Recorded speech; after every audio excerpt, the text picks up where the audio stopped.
This morning we've got a Mirro-Matic electro-perk coffee maker from, I believe, the early 1950s.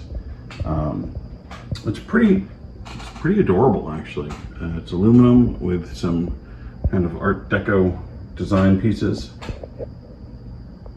As you can see, unlike some of the other ones, it's got the larger base on the stem here, which goes over the heating element inside, which helps it heat up quite quickly, actually, and start perking right away. The basket fits rather snugly on the stem for someone else, maybe. There we go. And one of the things that I find really adorable, and we're going to try to use this today, is that it's got measurements on the side of the basket so that if you're going to make 6 cups, as we are today, you know right where to put it. And the lid here to the basket fits in really snugly, and all of it's rather snug together, so it's actually fairly easy to take in and out because of this. Is the cord, as you can see, is the original cord that came with it from the 1950s, covered in fabric. As you can see, the original cord is broken here at the end, and it's not really going to be used too often, primarily because of this, also because I have other coffee makers that I like to use. I'm sure this is a fire hazard, so we're going to use it today, and then we'll probably put it away. Somebody's deciding to help me with this project. One of the nice things about this percolator is, unlike others from the time, it's graduated on the side, which is also visible to other people, visible on the inside.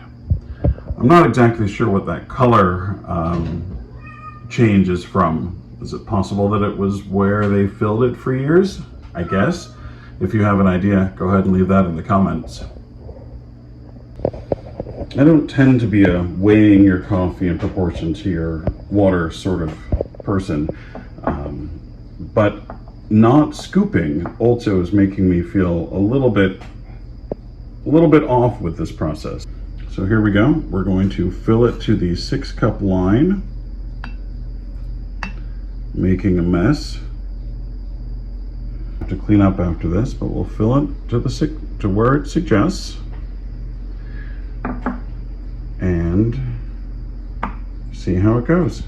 I suppose I could also measure it with the line here and then weigh it to see how it compares to what it should be. I'm not going to do that this morning, so we're just going to have to figure it out by taste. This doesn't have an auto off function, so I think I'm going to let it go for about 8 minutes and see how it is then. We might go on for a little bit more than that if it's too weak at 8 minutes.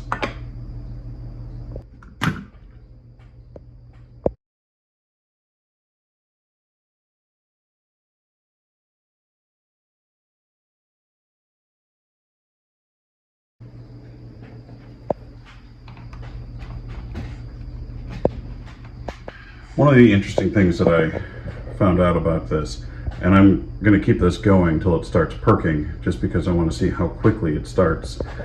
One of the interesting things I found out about this coffee maker was that it cost $12.95 in 1952.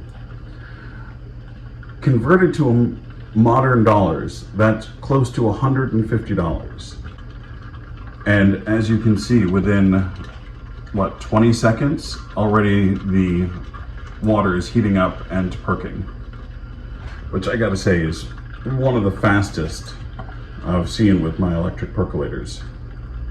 Let me know in the comments if you want me to do a video on how quickly these electric percolators heat up, because I think this one might be one of the fastest. It's got a really pleasant, quiet sound to it. After about 3 minutes, We're definitely starting to see some color.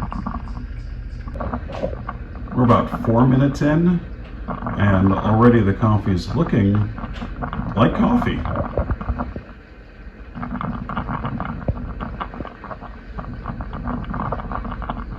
This might actually compete with the Farberware Superfast percolators. Sadly, this one doesn't have the auto off function, which makes it a little less desirable.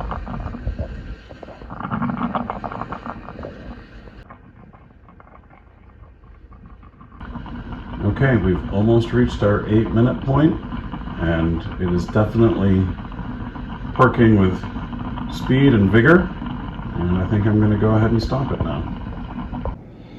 The cord's a little warm to the touch after being on for about 8 minutes.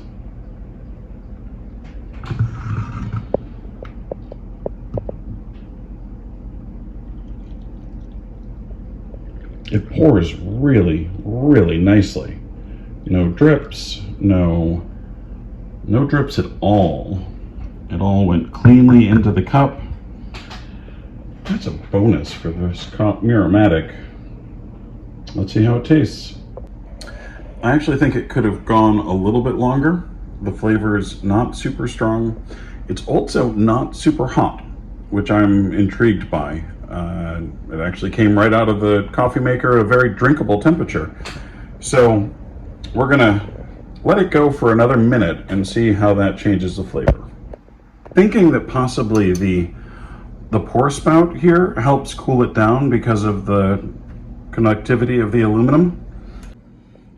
I don't know if you can see that, but it's a relatively cool 160 degrees, which I'm kind of fascinated by. It's perking so well, and yet the temperature of the coffee is not that hot. So I imagine it has something to do with the aluminum, and maybe it just doesn't get that hot inside. It certainly isn't scalding it, but it probably isn't extracting all the flavors that it should be either. After tasting them both, I would say the 9-minute brew is a little bit, obviously it's a little bit stronger, a little bit more complex than the 8-minute brew. Also probably got a little bit hotter. So I would definitely give this a try. Once again, just check how beautifully this pours. This might be my favorite pouring coffee maker. Maybe I'll get out some of the other ones and have a pour test as well, because this really was magical to pour.